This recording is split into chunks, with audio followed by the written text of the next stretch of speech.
በዓል ሲመጣ ሁላችንም እንደየአቅማችን እንደየምንኖርበት የኑሮ ዘይቤ ከወትሮ ለየት ባለ መልኩ ለማክበር እንዘጋጃለን። በተለይ ደግሞ በእኛ ሀገር በዓል የተለየ አንድምታ አለው፣ ልዩ ድባብም ይኖረዋል። ወዳጅ ከዘመዱ ይሰባሰባል፣ የቤቱ ልዩ ምግብ ይበላል፣ ይጠጣል፣ የክት ልብሱን ሁሉም ይለብሳል።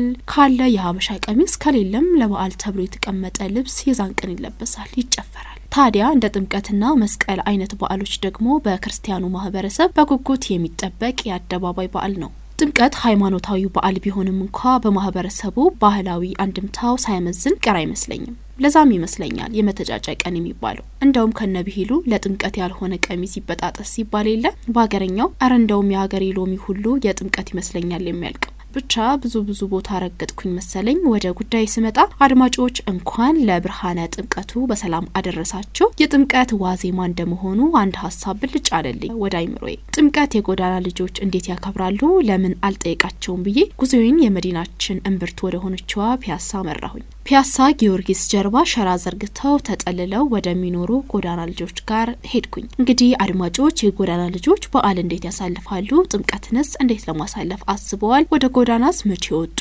እንዲወጡ የዳረጋቸውስ ምን ነበር የሚለውን አጫውተውናል። አብራችሁን ሁኑ። በድጋሜ እንኳን አደረሳችሁ።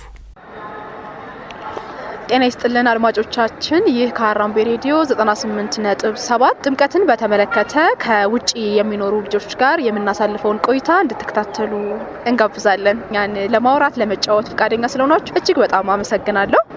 ያው እንግዲህ ጥምቀት ደርሷል። ከናንተ ጋር ደግሞ አሪፍ ጊዜ እንደምናሳልፍ እምነታችን ነው። በመጀመሪያ እስኪ ስምህን አስተዋውቀን። ስሜ ማቲያስ ሳሙኤል ይባላል። እሺ ማቲያስ፣ የት አካባቢ ነው የምትኖረው? የት አካባቢ ነው የተወለድከው? ያለውን ነገር እስኪ ሰፋ አድርገህ አጫውተን። እኔ የተወለድኩት መሀል ፒያሳ ላይ ነው። ያደግኩት ደግሞ ወደ ሾላ አካባቢ ነው። አሁንም ያለሁበትም ሾላ አካባቢ ነው። አንተን ደግሞ እንታወቅ። ማን ልበል? አበበ ተስፋዬ። የት አካባቢ ነው የተወለድከው? ተወለድኩ ቀጨኔ ሁለገብ ነው። ሰፈሬ ደግሞ አሁን የምኖርበት ወደ ችሎት ወደ ጥበብ እርቀት ወደ ሾላ ማለት ነው። አድማጮቻችን አሁን ደግሞ ቀጣይ አጠገባችን ያለው እስኪ እንታወቅ። ማን ልበል አንተን? ተመስገን ታደሰ እባላለሁ። የት አካባቢ ነው የተወለድከው? ወይንም ወደዚህ ወደ ውጪ የወጣው መቼ ነው? እኔ የተወለድኩት መድኃኔዓለም ነው። አሁን ያለሁት ደግሞ ችሎት ነው። ገናን እንዴት አሳለፋችሁ? ከቤተሰብ ጋር ነው? እንዴት ነው ያለው ሁኔታ? ገናን ያሳለፍነው በቃ የሚያውቁን ሰዎች፣ መንገድ ላይ ስናድር የሚያዩን ሰዎች፣ ያለውን ባለሀብቶች ልብስ ያመጡንን ልብስ እየለበስን ለአመት በዓል ዕለትም መንገድ ላይ ሲያዩን ብር የሰጡንን በቃ እያልን ምግብንም ሲያመጡልን አብረን እየተቋደስን ገናን አሳልፈናል። እግዚአብሔር ይመስገን። መልካም። እንግዲህ ከዚህ በፊት እንግዲህ ገናን አሳልፈናል። ገናን ስናሳልፍ ምን አይነት እንዴት አሳለፋችሁ? ያለው ሁኔታ ምን ይመስላል? ገና ዕለት ያሳለፍኩት ከጓደኞቼ ጋር ምናምን አብረን እየተጫወትን ምናምን ሸቃቅለን ምናምን ከዛ ሄድን። የሱ እናት ነበረች የጓደኛዬ እናት፣ እሱ ጋር ሄድን ምግብ ምናምን በላን። ከዛ በኋላ ተጫወትን። እሺ ተመስገን፣ በዓልን እንዴት አሳለፍክ? በዓልን ያሳለፍኩት ከጓደኞቼ ጋር ነው እና ከጓደኞቼ ጋር ሳሳልፍ በደስታ ነው ያሳለፍኩትና ቅፈላን ባንድ እያርን መስቲካ ምናምን እየሸጥን ባንድ ነበረ። በዓልን አሪፍ አድርገን ነው ያሳለፍነው።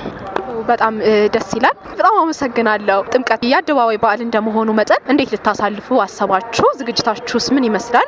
እስኪ ያለውን ሁኔታ አጫውተን። ጥምቀትን ደግሞ የምናሳልፈው ያለንን 5-10 ብለን ያጠራቀምነውን ቲሸርት የደብራችንን የጊዮርጊስን ቲሸርት እናሰፋና እዚሁ መተን ፒያሳ የተወለድንበት ሰፈር ታቦቱን ሸኝተን እኛም እየተጨዋወትን እስከ ማታ አምሽተን ወደ መኝታችን እንሄዳለን።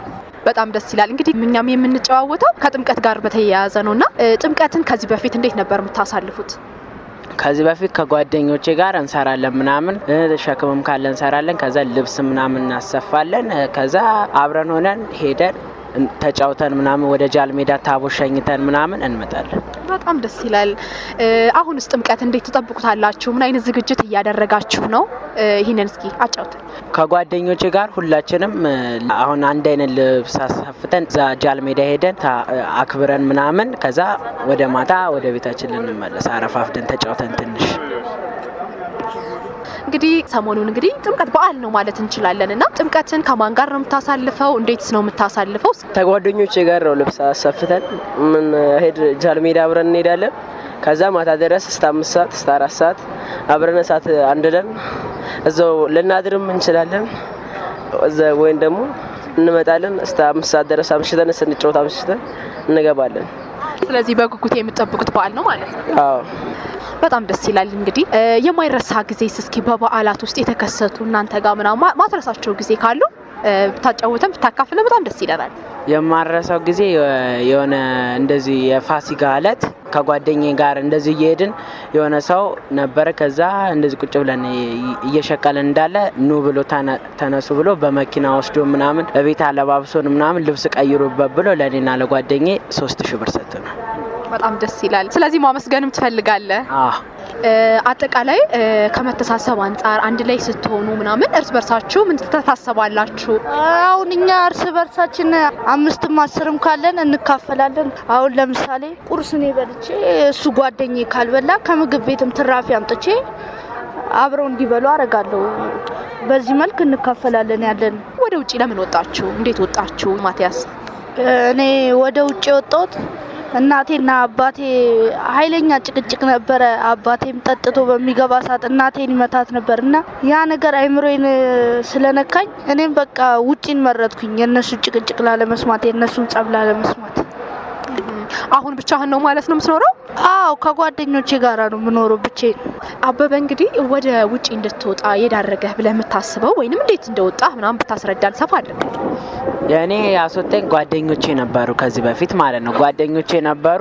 ከነሱ ጋር አብሬ እየኖርኩ መጀመሪያ እናትና አባቴ አብረው ነበር የሚኖሩ። ከዛ እናቴ ድንገት የሆነ እቁብ ደርሷት ምናምን ቀለበት ገዛችለት ለአባቴ ማለት ነው። ከዛ ለአባቴ ቀለበት ስገዛለት አባቴ ደግሞ ለመጠጥ ብሎ ሸጥከው ስትለው ቀለበቱ ስትለው ሸጥኩት እኮ ሲላት ሸጥከው አለችው። አዎ። ከዛ ማታ ሰክሮ ነበር የሌለ። ከዛ በኋላ ሰክሮ ስለነበረ እናቴም አልፈልግም ከነገ ጀምሮ አታገኘኝም አለችውና ከዛ በኋላ በነጋታው እሷ ሻይ ቡና የምትሸጥበት ቤት ነበር፣ ተለይተው ሄደች።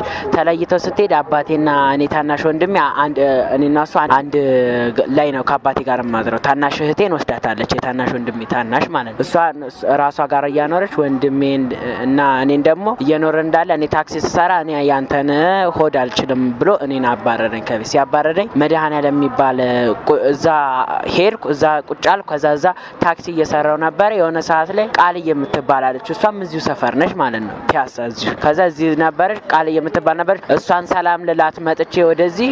ከዛ የዛ ሰዓት አላቃትም የነበር ግን እኔ የሆነች ሴትዮ እኔ ቤት አሳድርሃለሁ እና አምጣልኝ ከአውቶቡስ ተራ ብላኝ ማንጎ አመጥቼላት ምናምን ተሸክሜ አግዣት አምጥቼ ከዛ እሷ እኔ አልፈልግም ብላ ትታኝ ስትሄድ ቃልዬ የምትባል ራሷ ጋር ስታሳደር ልጆች ብዙ ልጆች ነበሩ ሱስ የሚጠቀሙ። እነሱን ሳይ እኔም አብሬ ጥሩ ነገር ነው መስሎኝ ሱስ ስጠቀም በቃ ሱሱ አበላሽ ኖራለሁ ማለት ነው። ወደ ውጪ እንዴት ወጣችሁ? አይ ወደ ውጪ ወጣን እንኳን ባደጋ ነው። እናቴ በዛው እንደታመመች በዛው ቀረን በቃ። ከየት አካባቢ ነው? እዚህ ከአዲስ አበባ ነው ወይስ ከአዲስ አበባ ውጪ ነበረ? አይዞ አዲስ አበባ ላይ ለጠበል እንደመጣች በዛው ቀረን። እስኪ ሌሎች እንደዚህ አይነት ልጆች ብዙ ጊዜ በተለያየ ምክንያት እንግዲህ ከቤተሰቦቻቸው ይወጣሉ። የአቅም ማነስ ብቻም ላይሆን ይችላል። በተለያየ ምክንያቶች እንግዲህ ልጆች ወደ ውጪ እንዲወጡ ይዳረጋሉና ይሄ ነገር ምክንያቱ ምንድነው ብለህ ታስባለህ? በአጠቃላይ ዞሮ በቤተሰብ ኬዝ ነው ብዬ ነው ማስበው።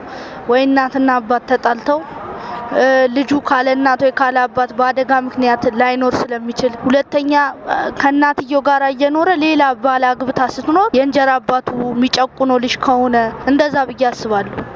በጣም ጥሩ። ያው እንግዲህ ብዙ ነገሮችን አሳልፈሃልና ልጆች ወደ ውጪ እንዳይወጡ ወጣቶች ወደ ውጪ እንዳይወጡና እንደዛ አይነት ህይወት እንዳይኖሩ ምን መደረግ አለበት ብለህ የምታስበውን ነገር ለጣቢያችን ብትነግረን በጣም ደስ ይለናልና ሊስተካከሉ የሚችሉ ነገሮችም ስለሚኖሩ ለሌላው ወጣት ህጻናቶቹ ወደ ውጪ እንዳይወጡ በቃ በአግባቡ ተቆጥተው በቃ አላስፈላጊ ዝም ብሎ ትልቅ ቁጣ ሳይሆን በትንሽ ነገር ተቆጥተው ምናምን እዛው ይቅርታ ማድረግ ነው እንጂ ወደ ውጪ ከወጣ ያ ልጅ ወጥቶ ሱስ ከለመደ በኋላ ሲያድግ ግን ከተለወጠ ይቆጫቸዋል ለነሱ። ይሄ ነገር እንዲቀረፍ እንደው ምን መደረግ አለበት ብለህ ታስባለህ? አንተ ብዙ ነገር አይተሃልና እንዳይወጡ ምን አይነት ምክሮችን ታስተላልፋለህ? እኔ መደረግ ያለበት ነገር የምለው በመጀመሪያ መንግስት የሚወጡ ከጎዳና ላይ ያሉትን ልጆች ሰብስቦ ከቤተሰባቸው ጋር ምንም ችግር ቢሆን ማስታረቅ።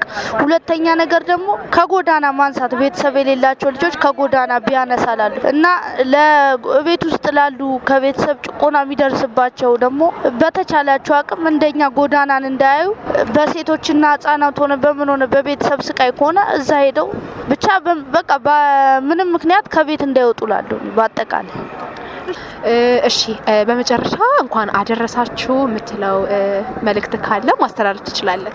እኔ ለጓደኞቼ እንኳን በሰላም አደረሳችሁ እላለሁ። ለሁሉም በቃ እንኳን በሰላም አደረሳችሁ እላለሁ። እሺ ተመስገን። እንግዲህ ለጓደኞቹ ለወዳጁ በሙሉ እንኳን አደረሳችሁ ብሏችኋል። እሺ እናመሰግናለን። ማቲያስ በመጨረሻ ለቤተሰቦች ሊሆን ይችላል ለጓደኞች ሊሆን ይችላል እንኳን አደረሰ ማለት ለምትፈልገው በሙሉ እንኳን አደረሳችሁ ማለት የምፈልገው አብረውኝ ያሉ ጓደኞች ናቸው። ከልጅነቴ ጀምሮ አብረውኝ ያደጉ ልጆች ናቸውና ለሁሉም ጓደኞቼ እንኳን አደረሳችሁ እላለሁ። በመጨረሻ እንኳን አደረሳችሁ የምትለው ቤተሰብ ሊሆን ይችላል ወዳጆች ሊሆኑ ይችላሉ ማስተላለፍ የምትፈልገው መልእክት? ማስተላለፍ የምፈልገው ለአባቴ። ምን ማለት ትፈልጋለህ? ለአባትህ ምን ይድረስልህ? እንኳን አደረሰ።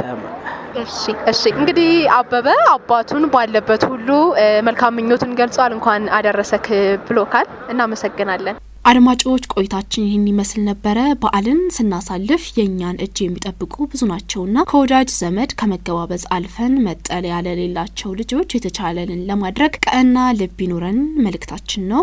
የሚመለከተው አካል ሁሉ ደግሞ ጉዳይ ሊለው ይገባል እያለን እኛ በዚህ አበቃን። መልካም አውዳመት፣ መልካም በዓል። በድጋሚ እንኳን ለጌታችን ለኢየሱስ ክርስቶስ የልደት በዓል በሰላም አደረሳችሁ። በዚህ አበቃው።